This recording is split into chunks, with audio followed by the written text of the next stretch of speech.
வணக்கம். நான் தான் உங்கள் லைஃப் ஆஃப் இஷ்யூ.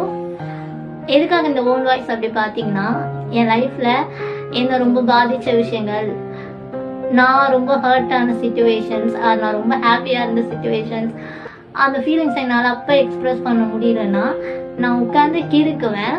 அப்படிப்பட்ட கிறுக்கல்களை இனி உங்கள் கூட பகிர்ந்துக்கலாம் அப்படின்னு நான் நினைக்கிறேன். ஏன்னா அப்படிப்பட்ட கிறுக்கல்கள் உங்கள் லைஃப்பில் நீங்கள் கடந்து வந்த விஷயங்களை கூட மேபி கனெக்ட் ஆகலாம்ல.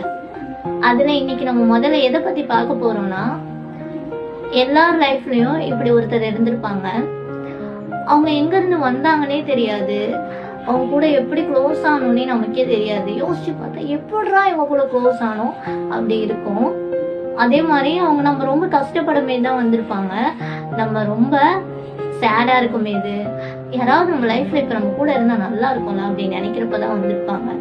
ஆனால் அவங்களுமே நம்ம நினைக்காத நேரத்தில் நம்மளை விட்டு போயிருப்பாங்க.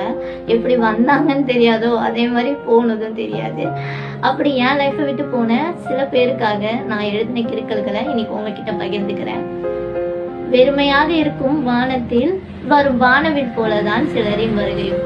வெறுமையாக இருக்கும் வானத்தில் வரும் வானவில் போலதான் சிலரின் வருகையும். வந்த வேகத்தில் சென்றாலும் அவர்கள் நினைவுகள் வண்ணங்கள் நிறைந்த வழிகள் போலதான் நம் வாழ்க்கை. கரெக்ட் தானே? அவங்கள நம்ம விட்டு போயிட்டாலும் அவங்கள பத்தி யோசிக்கிறப்ப கண்டிப்பா ஒரு நாள் அழுக வரும், ஒரு நாள் சிரிப்பும் வரும். எப்படி சொல்றது, சுகமான சுமை.